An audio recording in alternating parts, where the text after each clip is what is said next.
Começa agora a Prosa Criativa, um programa que pensa fora da caixa. Entrevistas, reflexões e entretenimentos. Prosa Criativa. Apresenta Arlete Aquino Dalpino e sua equipe. Boa noite, sejam bem-vindos ao Prosa Criativa, um programa que pensa fora da caixa. Trazemos entretenimento, educação, arte. Bem, é muito amplo. Não temos um viés religioso, somos apartidários, mas queremos ouvir você. Que você possa colocar aqui no chat as suas perguntas. Elas serão respondidas ao vivo. Se você não se sente bem de colocar no chat, por favor, entre no Instagram. Estaremos também colocando lá ao vivo e você pode deixar suas perguntas. A Babi vai contar as outras possibilidades que você pode participar. Hoje o tema é incrível, como todos os outros, obviamente, mas um que me toca bastante. Vocês vão entender se já viram nossos avisos no nosso folder, né? Mas, gente, eu estou apaixonada. Vocês vão ficar doidos quando souber tudo isso. Já eu apresento o convidado, ilustre convidado para vocês. Mas antes, quero saudar a equipe querida do Prosa Criativa e hoje aqui na bancada comigo. Boa noite, Cíglia. Boa noite, Arlete. Boa noite, Babi. Boa noite, convidada surpresa ainda, que vai ser pela Arlete. A gente vai falar de um tema muito importante hoje para a promoção da cultura da paz na nossa sociedade. Então, aproveitem para mandar suas perguntas. É um programa que vai ficar gravado e eu tenho certeza que vai ser muito utilizado ao longo das nossas vidas. É isso mesmo. E você quer apresentar quem, Cíglia? A Ana ou a Babi? Vou apresentar agora a Babi, que está aqui na minha frente. Boa noite, Babi. Boa noite, Cíglia. Tudo bem? Bom, eu esqueci de pôr a sua câmera. Bom, boa noite a todos os nossos ouvintes que estão aqui conosco. Já está participando aqui da nossa enquete. Uau! Né? Bom, primeiramente, antes de a gente falar sobre a enquete, eu vou falar onde está fazendo a transmissão desse programa Prosa Criativa. A gente está fazendo através do YouTube Vivência Espírita. Lá você pode fazer perguntas, interagir, fazer comentário, qualquer forma que vocês quiserem. E também através do YouTube, da Web Rádio Semente de Amor, que fica em Campo Grande. Também Recanto da Prece, que também fica em Campo Grande. No Twitch Vivência Espírita. E também através do aplicativo Vivência Espírita. Você pode baixar o aplicativo no celular e você pode escutar onde você estiver, tá? Bom, a nossa enquete que a gente lançou aqui vai ser quando no final do programa a gente vai divulgar o resultado. E aí depois do resultado, nosso convidado ou convidada, que é surpresa, né? Que vai falar sobre o resultado da enquete, ok? A pergunta é: você acredita que os conflitos, quando bem gerenciados, pode contribuir para o amadurecimento das suas relações? Eu não coloquei amadurecimento aqui porque não coube, mas é para complementar, ok? Bom, agora eu vou passar a bola para quem? Para nossa amiga Ana Bacos. Joga lindona. Joga para você. Tô jogando para você. Opa, peraí, Ana. Tá sem áudio. Pronto. Boa noite, pessoal. Boa noite, minhas colegas de bancada. Boa noite ao nosso convidado. Eu estou falando aqui de São Paulo, de Barueri.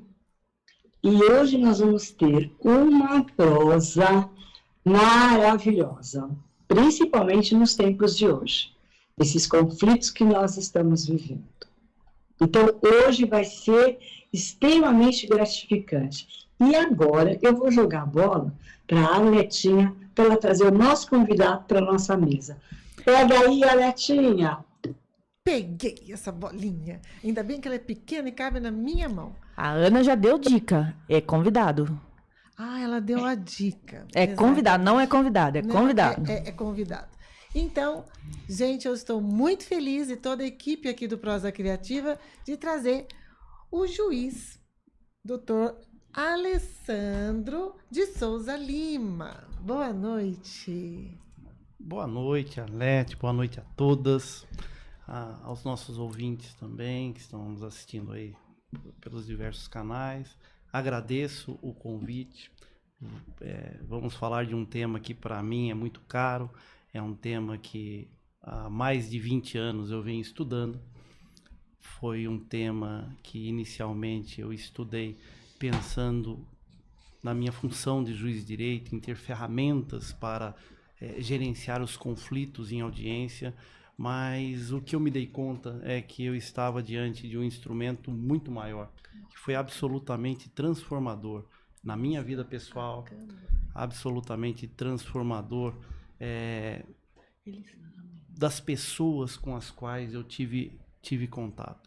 Então, todo esse estudo se transformou num livro cujo nome é Semáforo da Comunicação Empática, e hoje vamos aqui conversar sobre ele. Estou à disposição para responder as perguntas e abordar o aspecto que vocês pretenderem.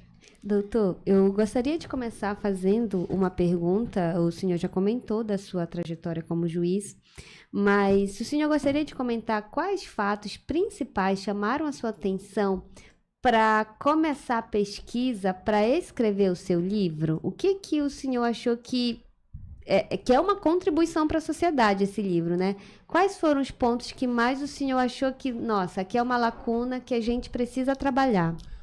Eu penso o seguinte, eu acho que uma questão muito cara a todo mundo é ser feliz. Talvez seja essa uma grande questão. O que é preciso para ser feliz? Esse tema foi objeto de uma pesquisa em Harvard, que começou em 1938. Começaram então a estudar pessoas que eram estudantes da Universidade de Harvard, com a ideia de saber, afinal de contas, o que precisa para ser feliz. Depois agregaram os filhos, parentes, depois incluíram moradores de Boston, tudo com a intenção de acompanhar a vida dessas pessoas. E depois de mais de 80 anos de pesquisa, a conclusão que se chegou é que, para ser feliz, há necessidade de se ter qualidade nos relacionamentos. A grande questão é, o que prejudica a qualidade dos nossos relacionamentos? É o conflito. Portanto, quando você estuda conflito e técnicas de gestão de conflitos, em última análise, você está se assenhorando de ferramentas que podem tornar a sua vida mais feliz. Então, quando eu fui atrás, comecei a me deparar com esses estudos, com essas pesquisas, e aplicar principalmente na prática, o que eu pude perceber é que, na verdade, isso vinha a possibilitar uma vida mais feliz. A ideia é que conflito é algo da natureza humana. Onde existe relacionamento humano, há conflito. Ou seja, não há possibilidade de abolirmos os conflitos. Eles vão continuar existindo para evolução própria. Eu acredito que tentar evitar o conflito em uma relação tende a desencadear dois resultados. No primeiro caso, quando você evita o conflito com uma pessoa da sua convivência, você pode desgastar o relacionamento. Por isso que, na minha experiência como juiz, muitas vezes, eu, ao perguntar ao casal o motivo da separação, quando não havia uma traição, um grande evento, eles sequer sabiam me explicar o porquê estavam separando. São os pequenos conflitos que não foram gerenciados. Eles não foram gerenciados, não foram acomodados internamente, possivelmente de uma forma interpessoal ficou mais difícil. Se eu estou traduzindo corretamente, por favor, vai Perfeito. Pontuando. E quando você não tem mais o conflito, é porque acabou o relacionamento. E aí você desiste do outro. Você conflita com o outro enquanto você quer aquela relação. Porque Perfeito. Quando você não quer mais, você desiste. Agora, o outro viés é um conflito que você evita, ele vai ficando latente. E, de repente, ele pode desencadear uma explosão emocional. Todo mundo vai olhar para aquela pessoa e ninguém vai dar razão para ela. Ninguém vai entender. Afinal de contas, por uma coisa tão pequena, ela tem uma atitude tão desproporcional. O que ninguém sabe é que aquela é apenas a gota d'água. É um acúmulo de conflitos pequenos. E eu cito um exemplo. Imagine a seguinte situação. O marido, ele aperta a mulher aperta a pasta de dente e joga fora antes de acabar a pasta de dente. E o marido olha para aquilo e fica incomodado. Todo mundo vai falar para o marido, não, você vai discutir com a sua mulher por causa de uma pasta de dente, um conflito tão pequeno. Agora pensa o que pode ter. Mas para ele é importante. Mas por que é importante? O que tem por trás disso? Pode ter... Ela olha para ele e fala, não, nós somos uma família rica, meu marido é mão de vaca. Ele olha para ela e fala, não, ela não dá valor para aquilo que nós temos. Imagine que ele vem de uma família simples, passou fome, mas teve sucesso na vida. Ele conheceu essa moça quando ele já era rico, e ela vem de uma família rica. Ela nunca soube o que é dificuldade financeira. Compreendo. Perceba que por trás de um conflito que pode parecer absolutamente insignificante... A sua bagagem. Existem conflitos de valores, Isso, bagagens. Vivência. E se isso não é posto e dialogado, ela não entende o motivo desse conflito, e nem ele. E tem uma questão que eu acho que completa ou não. Conta para mim, doutor. Eu sei o que eu estou falando, mas eu não sei o que o outro está escutando. Falhas da comunicação. Isso. Não é? Quando a gente fala em comunicação, a comunicação, nós temos a analógica, que é aquilo que eu gostaria de dizer, e nós temos a digital, que é aquilo que eu digo, não é? Isso é completamente diferente. E eu dou um exemplo. Se eu olho para você, cruzo os braços, coloco um ar arrogante e falo, então, como é que você quer resolver esse problema? Se eu falar a mesma frase, mas eu coloco as mãos para frente e falo, então, Arlete, como você quer resolver esse problema? Mudou completamente a comunicação. Então, comunicação abordagem. Abordagem. Isso. Porque tem uma coisa nas técnicas que se chama de framing, Sim. que é o quadro. As pessoas se preocupam muito no que elas vão falar, nas razões que elas têm, não é? Mas elas não se atentam que tão importante com o que você vai falar é como você vai falar. E tem uma outra questão, eu quero permitir que as meninas falem também, a questão de que você às vezes ouve para responder. Aí você não termina, não consegue concluir nem a ouvir o que o outro está falando. Normalmente as falas tendem a ser agressivas. Sim. Então, se eu começar a falar aqui algo tentando demonstrar que você está errada, enquanto eu estiver falando, você se sente acusada. E você não está me ouvindo. Você está pensando em argumentos para contradizer aquilo que eu estou falando. Mesmo. Isso não é comunicação, isso é debate. Isso não é comunicação, isso é debate. Eu quero deixar as meninas falarem, depois eu vou mostrar para vocês mais uma vez esse livro, essa obra interessante aqui. Tem uma página interessante aqui que nós vamos abordar, gente. Fique conosco e façam suas perguntas aí. Não é, Babi? Com certeza. E a pergunta faz aonde, Arlete? No chat do YouTube. Muito bem. Super simples. Gente, esse livro é ótimo. Eu posso emprestar para vocês, se vocês quiserem, porque eu ganhei aqui, ó. Vamos lá. Ana Bacos. Como que você está vendo tudo isso daí? Maravilhoso.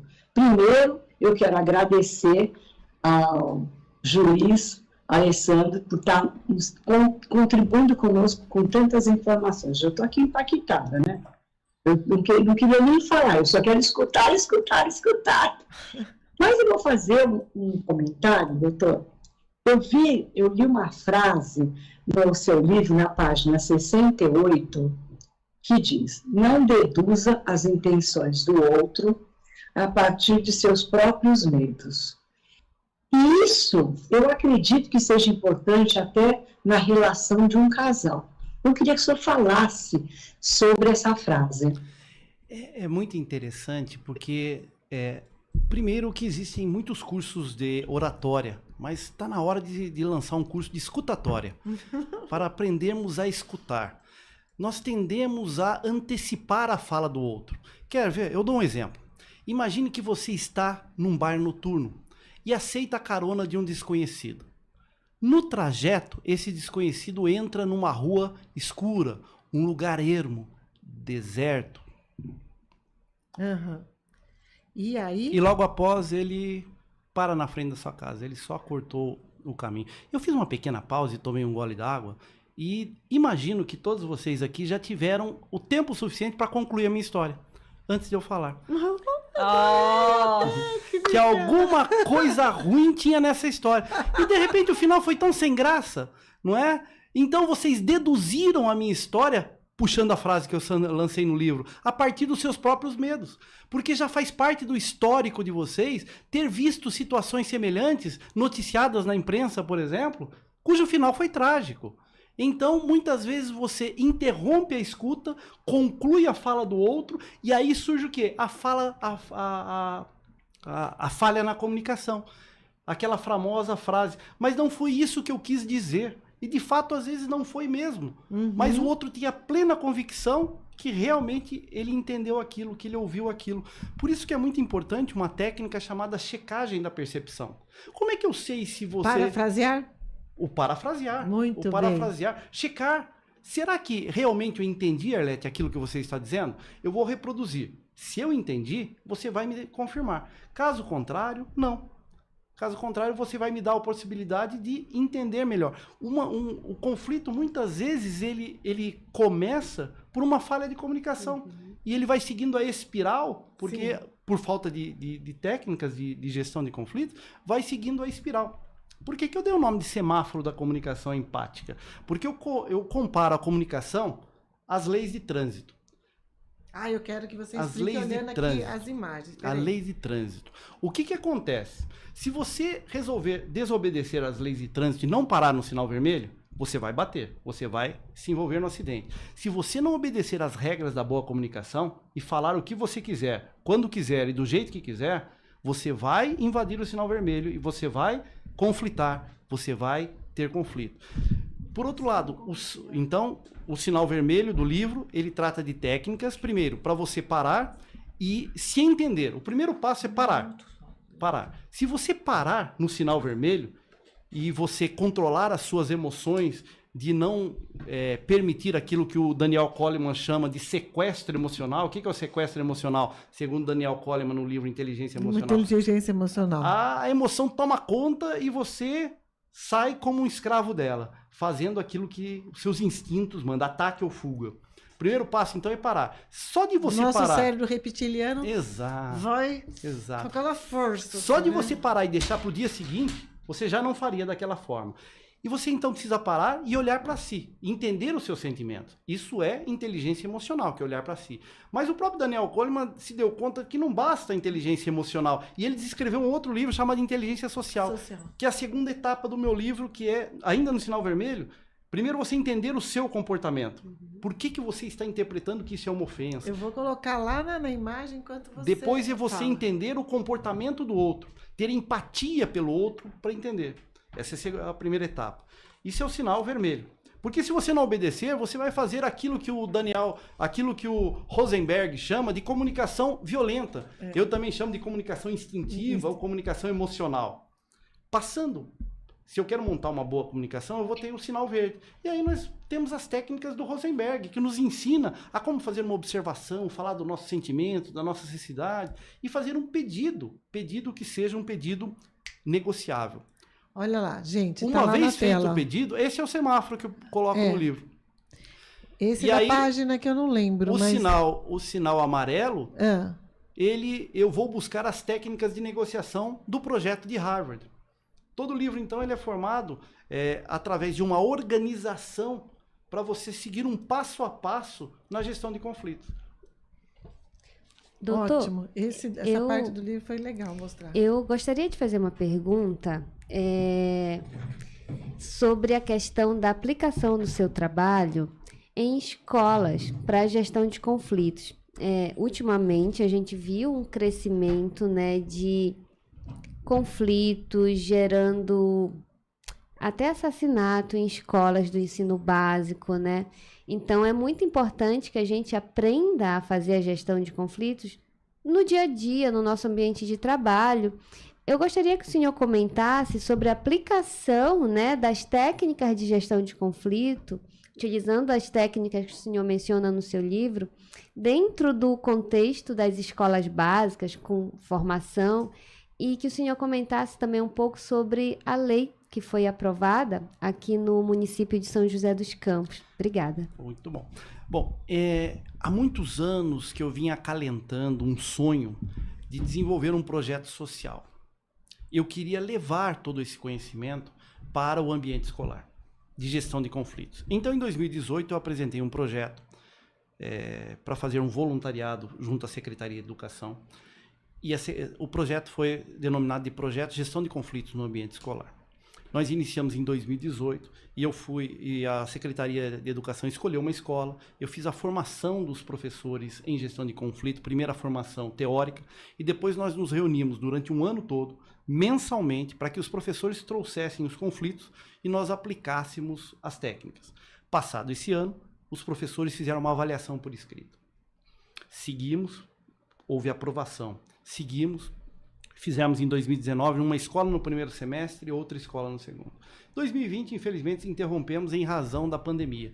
Em 2021, eu propus ao secretário de Educação a fazer a capacitação de toda a Secretaria de Educação, por níveis. Começamos com os diretores, chefes, orientadores, e cada grupo desses também fez uma avaliação. Depois fizemos a formação de todos os diretores, orientadores de ensino, da rede de ensino municipal.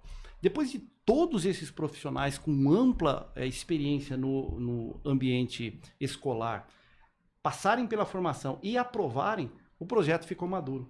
E aí, então, o município aprovou uma lei, transformando aquilo que era um projeto, agora existe uma lei, que eu cito no livro, que é o Programa de Gestão de Conflito no Ambiente Escolar, cujo objetivo é levar a formação para todas as escolas da rede de ensino municipal. O senhor cita todas as escolas. De qual faixa etária? Que a prefeitura Todas ela trabalha. da prefeitura. Ah, tá. Ela trabalha com o ensino, o ensino infantil e o fundamental. Isso, não trabalha com ensino médio. Não, ele trabalha com o ensino médio. Eu encaminhei por ofício um exemplar do livro Sim. ao secretário de Educação do Estado de São Paulo. Encaminhei ao MEC também, ao ministro da Educação, para que eles tenham conhecimento do trabalho que foi Sabendo que isso é realizado. funcional e que está agregando valores, provavelmente isso pode se estender. Quando eu pensei em trazê-lo para a rádio, foi um olhar que eu tive a despeito dessa obra e do seu trabalho na Prefeitura de São José dos Campos. Então, eu acredito e faço votos que isso propague. Porque a comunicação não violenta, por exemplo, já está em 78 países. Não existe um dono do trabalho.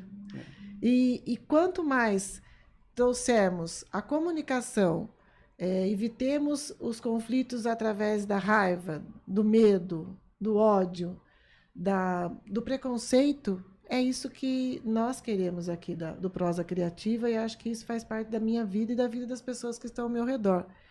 Porque, na verdade, esse tráfico de influência negativa, ele é muito forte. Mas, quando a Cíglia perguntou, eu achei muito importante a pergunta dela, assim como da Ana. E aí vem também, Cíglia, aqui junto ao livro, o projeto Concilia e o projeto que conta, deixa eu ver, o projeto Família Hospedeira. Dá para juntar a pergunta da Cíglia? Sim. O projeto Família Hospedeira, quando eu era juiz na comarca de Pindamonhangaba, eu era juiz da infância.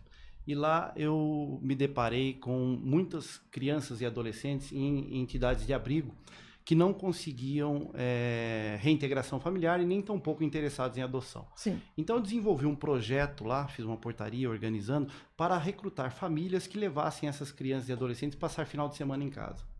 Uau! Para gerar uma aproximação.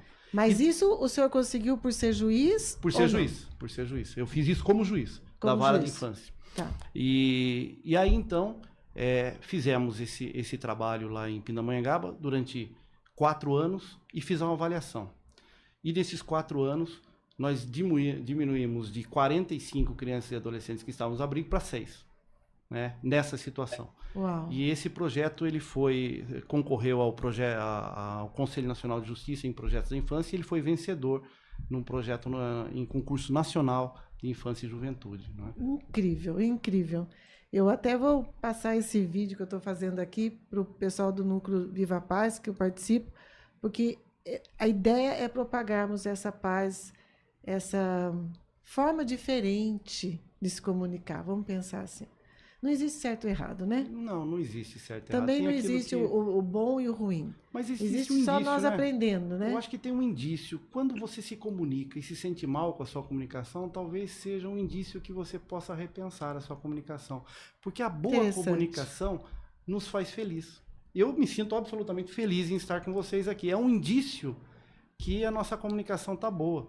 Porque se você me faz uma pergunta que me ofende, que me magoa, e se eu respondo para você com agressividade, eu começo a me sentir mal, você começa a sentir mal. Se isso não for uma péssima comunicação, se isso não nos despertar uma reflexão, fala, poxa, será que é essa vida que eu quero? Será que é uma vida de aparência? Eu sempre, quando dou meus cursos, eu digo, olha, o lugar para você treinar essas técnicas é no seu ambiente familiar. Agora o senhor falou tudo, porque, só um pouquinho, Cília, ele tocou, Cília, num ponto que, e Ana Bacos e Babi, um ponto que eu gostaria de explanar aqui.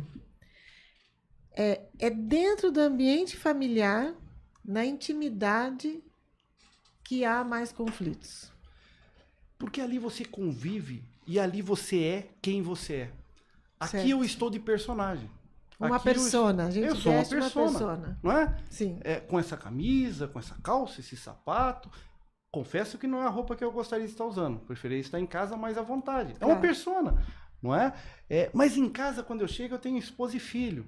Não é? E se eu quero me tornar uma pessoa melhor, é com eles que eu preciso treinar. Treinar. É treinamento. É treinamento para conter os instintos. Para conter os instintos. Existe Antônio Damasio, é um grande neurocientista português. E Antônio Damasio, ele diz o seguinte, que nós somos, em grande parte, comandados por nossos instintos. Os nossos instintos nos faz agir. E ele faz a diferenciação entre o que é emoção e o que é sentimento. Ele diz, olha, a emoção é um conjunto de reações que o seu corpo toma. E sentimento é o nome que você dá a isso. Por exemplo, você está caminhando numa floresta e encontra uma cobra. Imediatamente seu corpo vai produzir uma série de reações químicas e a tudo isso se dá o nome de medo. O que ele diz é o seguinte... E aí vem o Daniel Goleman no mesmo sentido, falando, olha, esses instintos foram fundamentais para a nossa sobrevivência. Mas hoje... O medo é importante, é isso que ele fala. É importante, mas o ataque ou fuga nas relações tendem a ser destrutivos. O que o Antônio Damasio diz e com razão? Nós precisamos aprender a contestar as nossas emoções. Porque elas nos trazem uma certeza muito grande de que nós estamos fazendo algo. E eu gosto de mostrar como que é a reação emocional a partir de uma dinâmica que eu costumo fazer com as pessoas, e convido quem está nos assistindo a também fazer isso, que é o seguinte, pensem comigo, eu vou fazer uma pergunta, e vocês podem participar também, vocês vão falar em voz alta a primeira coisa que vier à cabeça.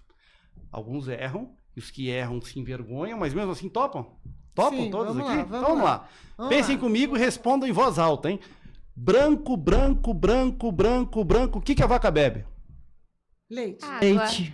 Não toma leite. Veja. Eu sabia que alguém ia falar leite, mas não toma leite. A vaca não toma leite. Veja só o que é isso. Eu mostrei para vocês como funciona o hemisfério da emoção. Ele funciona por associação. Primeiro, eu tirei vocês da zona de conforto, provoquei, falei que vou fazer uma pergunta, que alguns erram, e você ficou em situação de alerta. Em alerta, o cérebro trabalha, o hemisfério da emoção trabalha por associação. Branco, branco, branco. O leite vem com uma certeza, e é essa certeza que é da emoção. Perceba que você precisou de alguns segundos frente à resposta diferente para raciocinar e perceber o seu erro. Agora, eu costumo dizer o seguinte... Mas quando você falou que colocou em posição de alerta, a pessoa tende a... Veja. Agir pela emoção. Pela emoção. Exato. O alerta nos coloca em ação rápida. É ataque ou fuga. Quem não responde normalmente nessa dinâmica, também age instintivamente. Fuga. Fala, não vou mais responder, vou responder para mim. Não é? Quando eu estou numa plateia, normalmente eu vejo aquelas pessoas que não respondem. O que ela pensa? Por que eu vou me expor? Eu vou responder para mim, não é? Porque a pessoa não gosta de expor. Vai que eu erro, não é? Por que eu vou falar em voz alta? Quem fala em voz alta comprou a briga, vai pro ataque. Fala, ele quer que eu responda? Tá aqui, ó. Eu respondo. Quem fica em silêncio vai pra fuga. Só que isso é instintivo, o ataque ou fuga, não é? É muito interessante. Tem várias coisas muito interessantes quando a gente entra para um estudo para entender as emoções, porque é fundamental a gente entender como é que funciona o nosso lado emocional. Porque é ele que nos leva a fazer verdadeiras tragédias.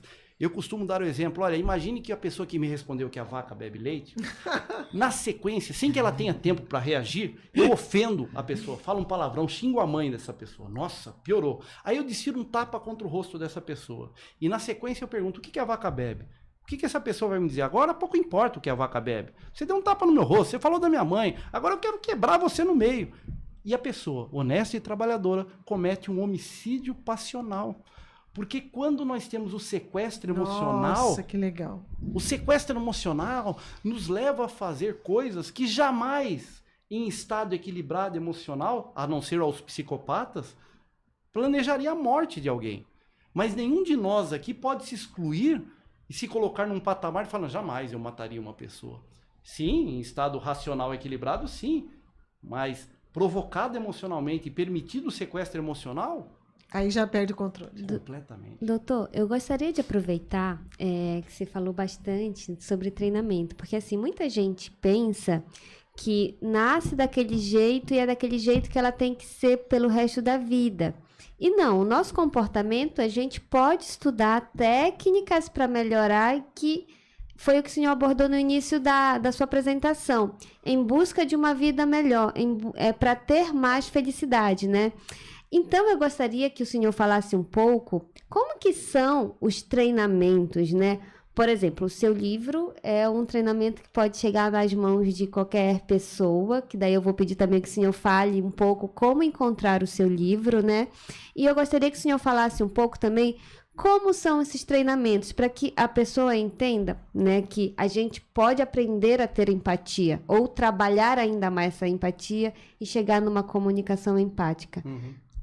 Bom, o livro, quem quiser adquirir, encontra na Amazon e outras, mas a Amazon eu acho que é a mais fácil.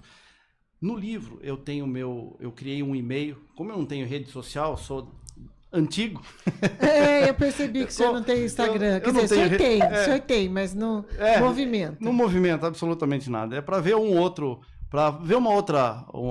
uma coisa, mas não posto nada. Eu sou antigo, então peço vênias, desculpas certo. Aí. Tá tudo certo. Eu só tenho um amigo que não tem celular, que não usa computador. Eu sou um passo além dele, mas para por aí também. Não vou muito além dele, não. Pelo menos eu tenho alguém para dizer que é pior do que eu nessa área de tecnologia, um amigo que é pior do que eu. Mas fora isso, o livro, então, eu criei um e-mail, né? Quem adquirir um e-mail, um e-mail que é o próprio nome do livro, né? Semáforo da Comunicação Empática, sem acento, @gmail.com, porque alguém queira se comunicar comigo, pelo menos tem um e-mail. A ideia, quando eu escrevi o livro, eu dou cursos, né? Quando sou contratado, eu dou cursos a respeito disso. Mas, como eu não tenho a possibilidade de chegar a todos pelo curso, o objetivo do livro é dar essa capacitação para que a pessoa, lendo, tenha elementos para fazer a aplicação. Tanto é que eu dou vários exemplos de aplicação do passo a passo da técnica, e tem um ponto do livro que eu falo, resolva o seu conflito. E eu vou guiando a pessoa no livro, no passo a passo. Ela coloca um conflito real dela ali, e eu falo o primeiro passo, o que ela tem que fazer, o segundo passo, o terceiro passo e o quarto passo.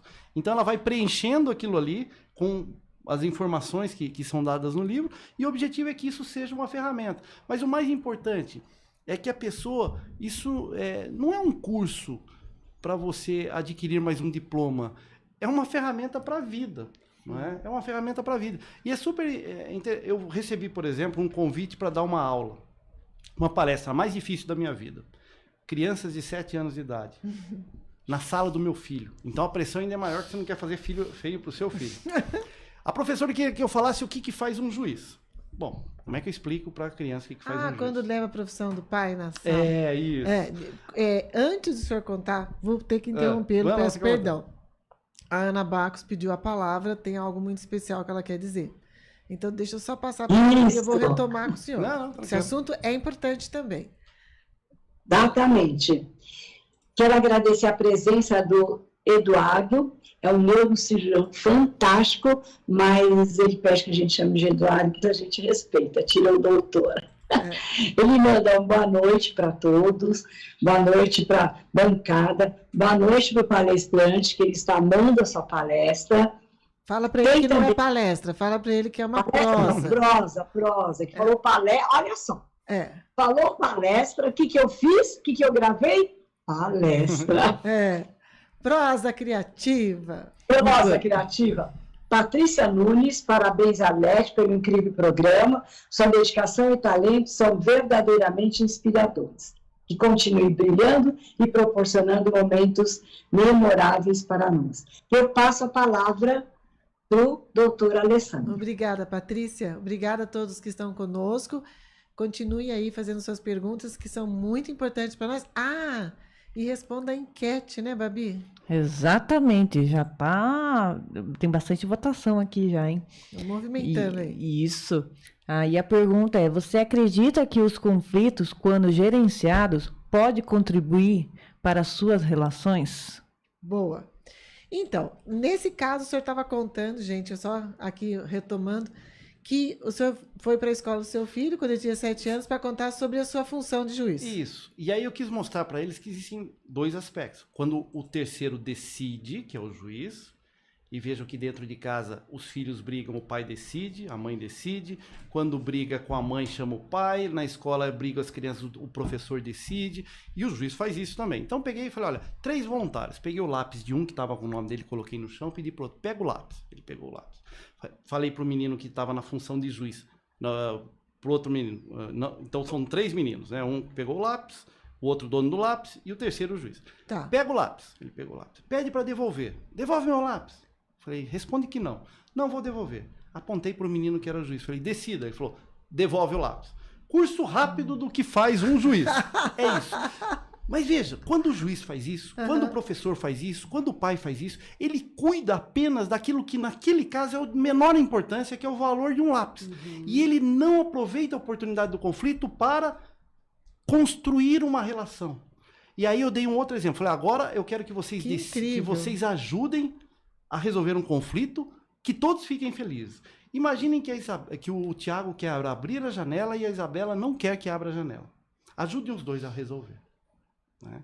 E esse é o trabalho da gestão de conflito. Sim. E aí as crianças começam a pensar, abre metade da janela. Metade da janela não resolve. Uma menininha falou, não, já sei, é o que a Isabela quer, porque ela é menina. Eu falei, não, aí não. Homens e mulheres são iguais. E começa aquela... Até que uma menininha faz a pergunta técnica, que é das técnicas de Harvard. Ela pergunta por quê. Quando ela pergunta por quê, ela sai da discussão de posições, que são inconciliáveis, ou abre ou fecha a janela, Sim. E ela vai para os motivos, para as razões. Aí a gente já está entrando nas técnicas de Harvard. E eu falei, olha, imaginem que o Tiago quer abrir a janela para entrar ar fresco. E a Isabela não quer que abra a janela, porque quando abre a janela, dá uma correnteza de vento que espalha o cabelo dela. Rapidamente as crianças acharam a solução. Abre a janela, entra o ar fresco, fecha a porta, não tem a correnteza de vento, e ambos ficam satisfeitos. É isso. Vale para qualquer idade, não é? O livro está repleto de exemplos que eu coloco aí do meu filho. Desde os 14, ele está com 15, então ele vai me dando subsídios. E é um treinamento em tempo real. E que você está lidando junto com esse treinamento, que eu acho importante salientar para os pais que estão nos ouvindo e quem vai ouvir esse programa durante a semana, que é sim difícil lidar com pessoas que nós amamos. Porque, por um lado, a gente perde o respeito, porque eu sou pai, sou autoridade, então eu sou mãe, sou autoridade. Mas a criança, ela traz uma bagagem já, ela tem uma visão diferenciada, ela pode contribuir conosco. Faz sentido isso? Total sentido. E mais, eu gosto dessa expressão, pessoas difíceis, lidar com pessoas difíceis, porque eu imagino o seguinte, imagine que nos fosse dado por Deus o poder de fazer desaparecer as pessoas que nos incomodam em algum momento da vida. Que ótimo. Eu fico imaginando quem sobraria. Porque a mãe da gente em algum momento nos incomodou, o pai, a esposa, o filho, até nós mesmos. Tem dia que a gente acorda meio que insuportável e fala, poxa, eu gostaria de sumir. Então não sobraria ninguém. E mais, eu acredito que as pessoas difíceis na nossa vida são oportunidades para o nosso desenvolvimento. Eu não acredito que eu tenha poder de mudar absolutamente ninguém. Eu vim aqui com a intenção de semear, lançar aquilo que eu acredito e vivo. Mas o terreno que está aí do outro lado, que é o terreno do coração das pessoas, cabe a elas regar essa semente ou não, se fizer sentido para ela ou não. Eu não vim aqui para apresentar verdades absolutas que não existem. Eu venho apresentar o resultado de mais de 20 anos de estudo e de aplicação prática, de vivência em gestão de conflitos. Mas a ideia é justamente essa. É fácil gritar. Porque você manda a pessoa fazer aquilo que você quer. É fácil terminar um casamento, ou terminar um namoro, ou se afastar das pessoas, ou romper relações. O difícil é você se relacionar com pessoas que são diferentes de você. Você pode trocar, né, doutor? Você pode trocar de relacionamento, você pode trocar de amigos. Como é que você vai trocar de filho, né? Trocar de filho, mas há pessoas que rompem com a relação familiar, sim, inclusive com filhos. E eu penso o seguinte, que na vida a gente é algo parecido com videogame, a gente só passa de fase. Né? Depois que você resolve determinados conflitos da sua vida, aqueles conflitos tendem a não aparecer mais. E aí você fala, resolvi. Não, você passou de fase. Não é? Virão conflitos diferentes. Mas as pessoas às vezes não se dão conta que a vida delas é uma sucessão de mesmos conflitos. Significa que ela não consegue passar de fase, que ela está naquilo e ela briga com um, como se brigar com um e perder a amizade com aquele amigo fosse a solução da vida dela. E imediatamente após, outro amigo tão chato quanto se apresenta na vida dela. E você não resolveu o que estava internalizado dentro de você. Exatamente. Não tem nada a ver com o outro. Exatamente. Mas para isso que eu acho importante a gente sair dessa solução de conflitos por meio dos instintos e partir para as técnicas. Agora, quando eu falo em gestão de conflitos, eu acho que as técnicas de negociação, por exemplo, elas são técnicas e são habilidades. Assim como treinar artes marciais é uma habilidade. E depois que você aprende, você tem dois caminhos. Todo mundo negocia. Sabendo técnica ou instintivamente, você vai negociar, porque negociação faz parte da vida. Sim. Você precisa negociar. Sim. Certo é que quando você adquire essas técnicas, você, tal como um lutador de artes marciais, tem habilidades outras. E você pode usar para o bem ou para o mal. Você pode usar, por exemplo, para persuadir as pessoas a fazer tudo aquilo que você quer. Só que essa é uma negociação egoísta, que vê apenas os seus interesses. O que eu prego no livro é uma negociação empática. É aquela que leva em consideração as minhas necessidades e as suas. Além da negociação empática, na página 92, eu me lembro que o curso que eu fiz por mais tempo na comunicação não violenta, que foi o mais interessante e difícil para mim, estou falando em primeira pessoa, foi a escuta ativa. Porque, na verdade, nós temos várias fases na comunicação, né? E eu cito o Marshall Rosenberg, né?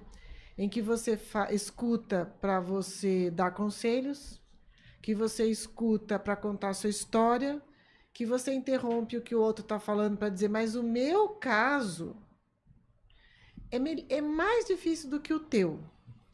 E aí, você percebe em várias situações em que filhos deixam de contar suas necessidades para os pais, relacionamento também, as pessoas acabam se afastando, porque se você não é validado, portanto, eu não preciso falar. Como juiz, você está numa posição de autoridade. Como que você desenvolve, então, a escuta empática ativa? Olha, é muito interessante o aprendizado que os erros da nossa vida nos trazem quando a gente observa. Certo. A minha vida é repleta de erros e eu espero ter aprendido com cada um deles. Uma vez, eu ouvindo uma pessoa, na época que os processos eram físicos, eu ficava mexendo no processo. Isso não é escutativo. Tem que olhar para a pessoa. E aí eu ouvi essa pessoa falando para o seu advogado, escuta, mas o juiz não me ouviu. Eu parei e eu ouvi e falei imediatamente para ele, por que o senhor acha que eu não te ouvi? Não, porque enquanto eu estava falando, o senhor estava mexendo no processo. Meu Deus. E aí foi falei, opa, espera aí. Eu estava ouvindo, mas não estava ouvindo de forma ativa. Aí o que eu fiz? Uma época eu fiz um treinamento, eu marquei várias audiências de tentativa de conciliação sem ler os processos. Falei, eu não sei do que se trata, agora eu vou ter que ouvir. Então eu estou ouvindo que o senhor está me dizendo que o senhor treinou sua escuta de uma outra maneira, foi seu recurso.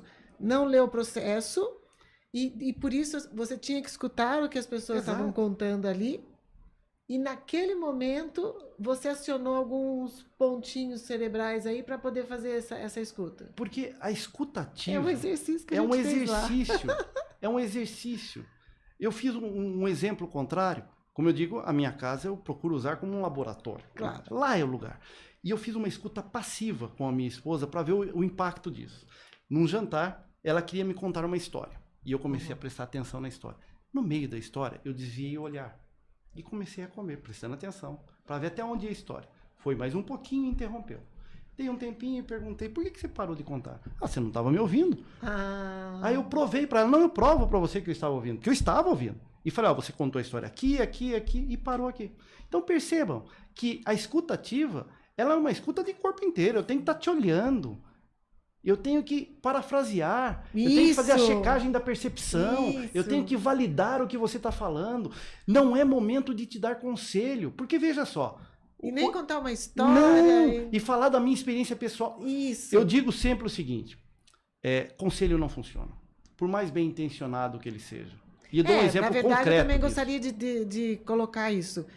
Eu não estou condenando quem faz isso, porque, na verdade, a pessoa tem uma boa intenção. Às vezes, de amenizar seu sofrimento, aí ela fala assim, não se preocupe, eu também passei por isso, deu certo. Mas não é isso, não. Né? Eu te dou um exemplo. Eu morava num determinado local e o meu vizinho do lado comprou um galinho galizé. Num condomínio. E o galinho cantava às 4h30 da manhã e me acordava. Isso começou a me despertar um sentimento de ódio com relação ao galo que já estava se transferindo para o dono do galo. E aí eu fiz um trabalho, então... comigo mesmo, não é? Que a primeira etapa do conflito é você com você mesmo. Sim. E aí eu comecei a tentar imaginar o seguinte, quando ele me acordava, não, eu estou num hotel fazenda. E eu gosto de hotel fazenda, então eu tentava associar o galo ao hotel fazenda. Depois de 2 meses, isso deu certo. E acabou. Então veja só, eu tenho uma experiência. Se você me fala que o seu vizinho comprou um galo, eu posso falar para você, não, faça como eu, associe o galo ao hotel fazenda. E aí você me diz assim, mas eu detesto hotel fazenda. Boa! E aí o que acontece? Toda essa experiência que serviu para mim só serve para mim. Eu preciso te ouvir. Você tem que checar o que a pessoa entende daquilo. O que reverbera na pessoa não. Exato. Toma tempo. Sim, toma tempo. Toma tempo, cuidado, autocuidado, Às compaixão. vezes, só de você ouvir, você resolveu o problema. Não, verdade. Só de a pessoa se sentir ouvida. Tem uma máxima que eu digo assim, sabe, doutor? Quando você fala, você se ouve. Às vezes até eu tenho uma ideia de fazer áudio para mim mesma, para eu ver se eu preciso falar aquilo para a pessoa. Arlete, eu achei interessante a fala de vocês, porque a gente vê ultimamente muitos cursos. Veja como eu consegui tal coisa. Boa. Aprenda comigo como eu ganhei tal coisa. Só que assim, a nossa prosa de hoje fala muito de se conhecer, de se escutar e escutar o próximo com atenção, né?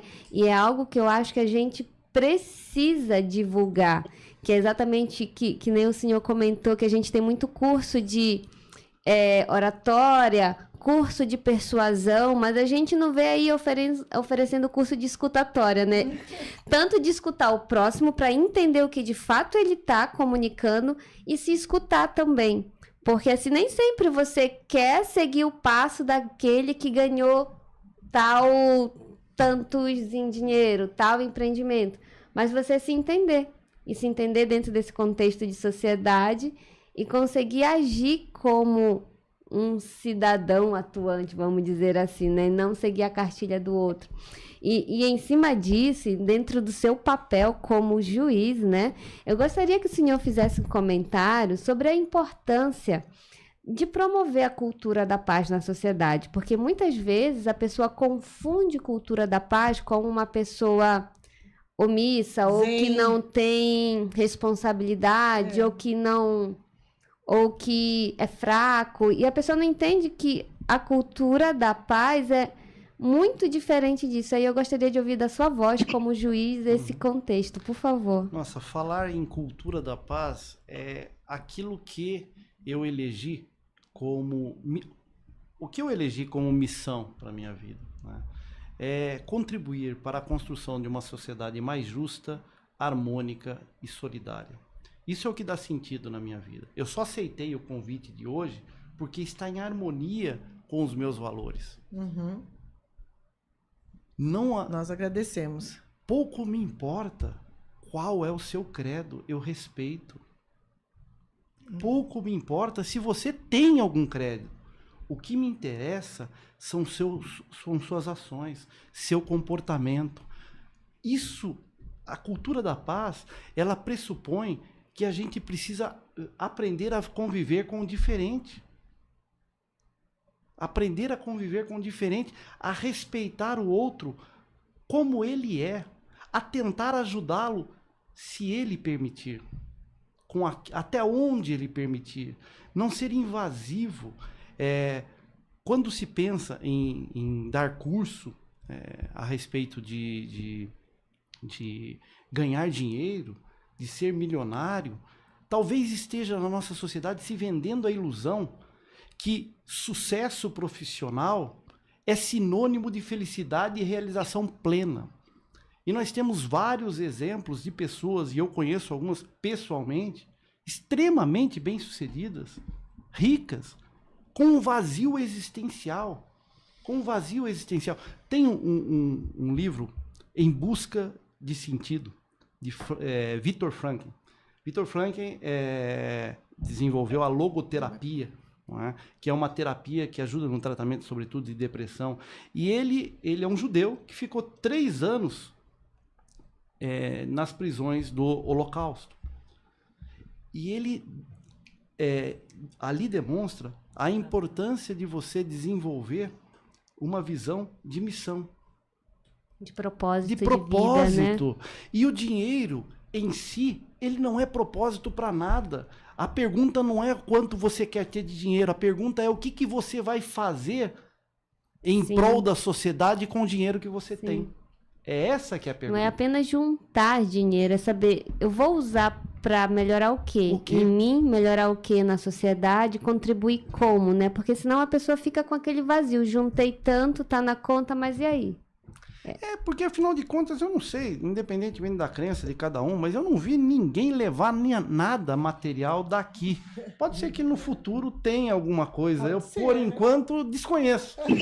Então a vida é aqui e agora, em respeito à religião de cada um, não é? Eu penso o seguinte, o que é... tem uma fala muito, muito interessante de um filósofo, Clóvis de Barros Filho, muito conhecido.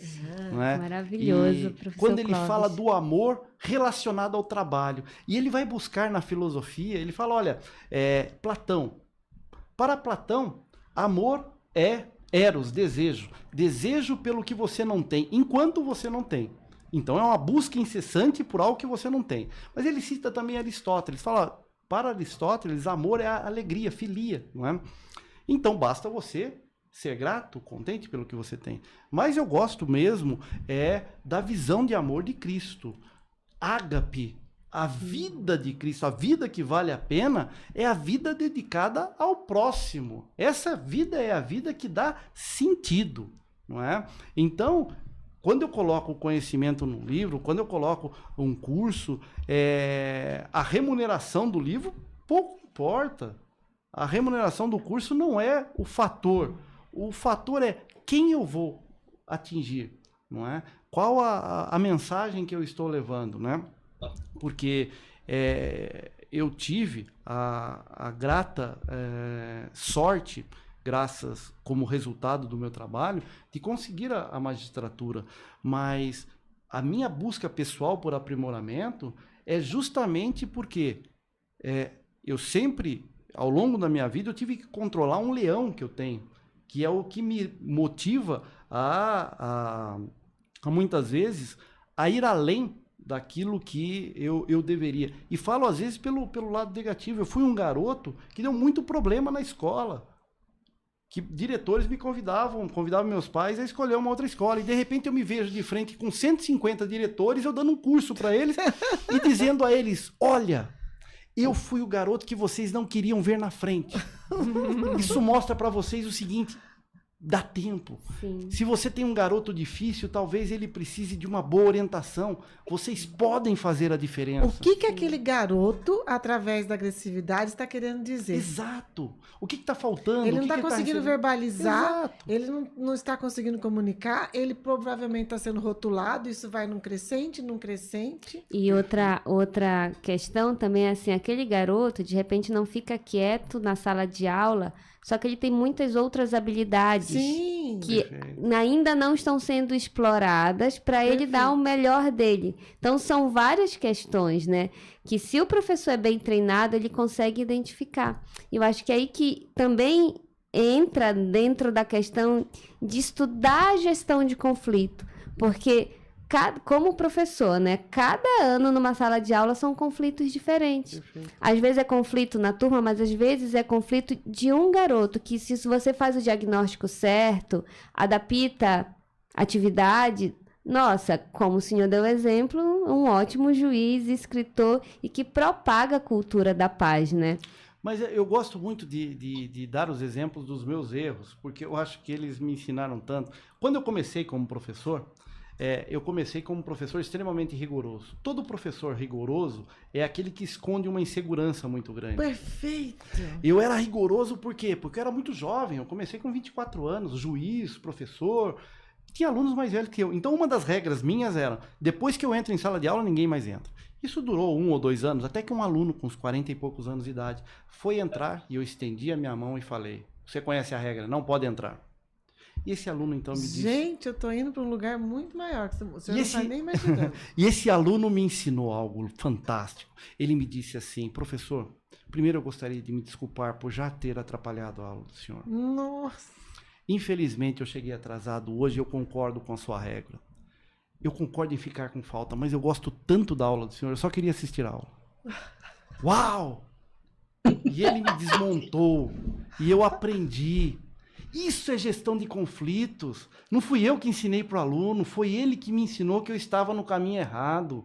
E ele usou uma comunicação nada violenta. Nada violenta. Nada violenta. Ele colocou os sentimentos dele junto a ele, junto depois, né, ou junto mesmo, as necessidades dele, e fez um pedido claro, tranquilamente. Quando vocês estavam falando sobre agressividade, eu lembrei de uma frase muito interessante de um dos cursos que eu fiz de comunicação não violenta, que fala: por trás de toda agressividade... Não é essa frase. Como que é mesmo, Babi, que eu te contei? Toda agressividade é uma manifestação trágica de uma necessidade não atendida. Isso aí. Perfeito. Eu gosto muito da Então, análise. obviamente, que se o aluno, a criança, o parceiro, alguém está muito agressivo, ele está escondendo algo que nele não consegue verbalizar. Perfeito. Então, a gente pode dar um caminho a ele, não resolver. Abraham Maslow, o maior estudioso das necessidades humanas, né? Ele organiza as necessidades humanas na forma de uma pirâmide. Ele diz: olha, na base existem necessidades de segurança, necessidades fisiológicas. E aí nós vamos ascendendo, né? Necessidades sociais, necessidades de autorrealização, e ele vai subindo na pirâmide das necessidades. E quando você começa a interpretar o que está por trás daquele comportamento, invariavelmente, você vai perceber que por trás de uma atitude agressiva existe uma necessidade humana não atendida. Perfeito. E quando o senhor cita que necessidades são necessidades básicas para todo mundo, alimento, água, ar, é para todo mundo. Mas as minhas são específicas. As suas, como juiz, independente da função também. A questão agora é que eu queria dar uma má notícia para vocês. Ixi! Que tem algum... Não fale que eu não quero ouvir. Ah, não quer ouvir.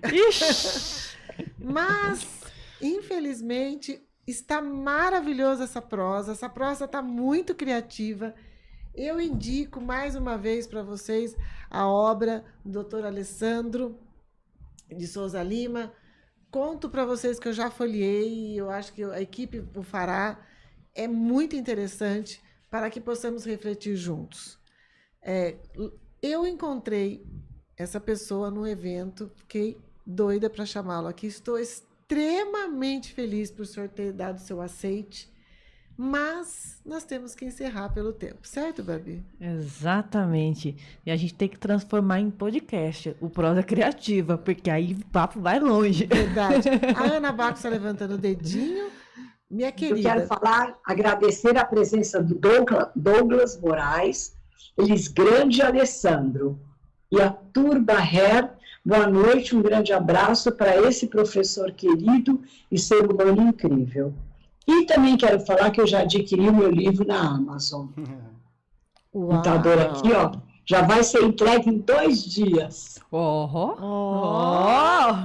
Gostei, Ana, sua rapidez. O senhor conhece a pessoa que ela citou? Obrigada por todos que escreveram, da Turba Hair? Turba Hair é a Cláudia. É a Cláudia. A Cláudia é minha grande amiga e tudo que ela falar aí vocês não podem levar muito a sério porque ela é suspeita em razão da amizade íntima que nós temos há 20 anos que eu lecionei no curso Êxito, que é dela. Então, amiga íntima, ela não pode ser nem minha testemunha porque ela tá suspeita. A Cláudia é incrível, muito obrigada. Ela esteve aqui também conosco no programa, apresentando o Turba Hair dela, que é uma criação dela, que compreende uma necessidade também atendida diante do câncer. E ela trouxe algo muito especial, né, Cíglia? Não foi? Você não estava nesse programa? Não, nesse programa eu ainda não fazia parte da bancada. Verdade, desculpa. Mas a Ana Bacos, que já é antiga no pedaço, lembra, né? Olha, nós precisamos, para o ano que vem, já deixar assim para o doutor Alessandro, que a gente vai querer o senhor de volta no programa. Verdade. Com certeza. Com certeza. Bom, coitado, nós fizemos você fez a intimação no ar. Tem que fazer um pedido, né? Não intima, Ana, faz um pedido a ele. Um pedido, não. Na verdade, se dependesse de mim, essa conversa continuaria até o ano que vem. Não? Realmente é um assunto que eu tenho uma absoluta paixão pela transformação, pelo potencial de transformação que o tema tem. Esse conhecimento me impactou de uma forma decisiva, né? Decisiva. E há quem pense, não, isso é só uma utopia. A sociedade não muda, utopia no sentido de dizer, de projeto irrealizável. Sim. Eu prefiro a definição de utopia de Eduardo Galeano, que diz o seguinte: utopia é o direito de sonhar. Mas aí perguntaram para ele, mas para que serve utopia? E ele disse, eu sei que não vou atingir, porque quanto mais caminho em sua direção, mais ela se afasta. Mas ela serve justamente para isso, serve para nos fazer caminhar. Então caminhemos e que Deus nos abençoe nessa caminhada. Amém. Um Deus que é de todos os cantos, né? Arlete, eu posso fazer só um comentário em cima da fala do doutor Alessandro? Como o senhor comentou, muita gente acha que é utopia, do tipo, não existe, é impossível, mas aí fica uma proposta. Coloque em prática as estratégias da comunicação empática, da comunicação não violenta. Ao pôr em prática, a gente começa a perceber que funciona. E aí, essa forma de se comunicar, ela se torna já genuína, já faz parte de ti. Tu não faz mais esforço para que isso aconteça. Mas é muito importante que a gente coloque em prática, porque ao colocar, a gente vai vendo, nossa, funciona mesmo. E é um desafio diário, né? E se cada um fizer o mínimo que puder, eu tenho certeza que a gente consegue bons resultados na resolução de vários conflitos do nosso dia a dia. Era isso. Sem dúvida, muito obrigada pelo seu complemento aí, Cíglia. Muito bom mesmo. Nós estamos fazendo essa indicação, a Cíglia está fazendo essa indicação, porque nós acreditamos nessa proposta. E como já foi citado aqui no programa pelo doutor, nós estamos muito abertos para todas as pessoas que possam ajudar você. Você que assiste o Prosa Criativa, você que indica esse programa para alguém e que possa isso cocriar na sua vida. Mas agora tem a enquete. Isso que eu ia falar. Antes de encerrar, vou falar o resultado da enquete. Aqui teve... A pergunta é: você acredita que os conflitos, quando gerenciados, pode contribuir para as suas relações? 71% disseram que sim. Quer comentar, doutor? Gostaria de conversar com os 29%. Perfeito! Primeiro dizer aos 29% que eles têm parte de razão. Por que que eles têm parte de razão? Porque por mais que a gente tenha técnicas, por mais que a gente tenha boa fé, por mais que a gente queira, há de se considerar que existem pessoas que talvez estejam num grau de evolução que talvez poderíamos pensar numa outra categoria para essas pessoas, porque colocar como Homo sapiens é uma ofensa aos Homo sapiens, porque existem pessoas de uma forma tão rudimentar e eu já me deparei com situações como essa, como juiz, ver pessoas que realmente não estão nem um pouco dispostas a bem viver, nem um pouco dispostas a respeitar. Talvez para essas, infelizmente, reste realmente o poder do Estado, cometam crimes, como, por exemplo, alguns psicopatas, que aí eles são destituídos da capacidade de ter empatia. Não é? Eles nasceram, e aí é uma questão, não é nem doença, é uma questão cerebral mesmo, falta a eles os recursos biológicos necessários. Então, para esse grupo que não acredita, eu digo, tem razão em não acreditar totalmente, porque de fato não existe nenhuma proposta que seja o apanágio, a solução para todos os males. A comunicação não violenta é uma ferramenta fantástica, mas nós somos obrigados a reconhecer que comunicação não violenta é para pessoas que querem se comunicar. E existem pessoas que nem se comunicar querem. Elas agem como se animais fossem. Imagina um grupo de leões. Como é que os leões resolvem o seu conflito?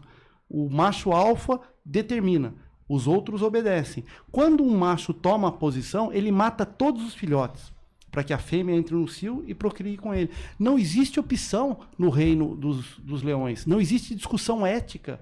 Eles são escravos dos seus instintos. E, infelizmente, alguns seres humanos aparentam ser escravos dos instintos. Mas o convite que fica eu acredito no ser humano, eu acredito na pessoa, eu acho que todos nós podemos ser, não perfeitos, mas um pouquinho melhor do que nós somos. E eu hoje aqui ter contato com vocês, espero sair um pouco melhor do que eu entrei. Com certeza! Que bárbaro! Posso fazer só um comentário? Sim. Para deixar aqui avisado para os nossos ouvintes, porque esse livro está disponível na Amazon físico e para o Kindle. Quem é amante de Kindle, de leitura, também encontra esse livro disponível para o Kindle. Isso mostra que você pesquisou mesmo, né, amiga? Pesquisei e já comprei para o meu Kindle. Aí sim! Aí sim! Reverberou positivamente. Não há dúvida, pelo menos para mim, não há dúvida de que foi muito importante. Agradeço o seu aceite mais uma vez. E, como a Ana já disse, é fácil acesso, pessoal. É fácil acesso. Então, vamos lá. Vamos tentar, como disse a sigla. Né? Vamos nos esforçar, aprendendo um pouquinho a cada dia, colocando em prática. Porque quando a gente vê que tem resultado, a gente se anima e continua praticando. Dá vontade de soltar fogos e artifícios, não é dá? muito legal quando você vê o resultado na sua frente e fala, nossa, funciona. É, tão simplesinho, né? E quando você consegue, né, numa escala micro, por meio de conversa, ensinar uma pessoa e tentar no sentido, não só ensinar, mas assim, incentivar ela a praticar. Então, cada um, se puder colocar essa sementinha por onde passar, é muito importante. Verdade. Muito obrigada por todos que estavam conosco, por todos que irão ver esse programa durante a semana. E aí, eu faço a fala de sempre. Prosa Criativa, um programa que pensa fora da caixa. Muito obrigada. Você ouviu Prosa Criativa, um programa que pensa fora da caixa. Agradecemos sua atenção e esperamos revê-los na próxima segunda-feira. Excelente semana a todos!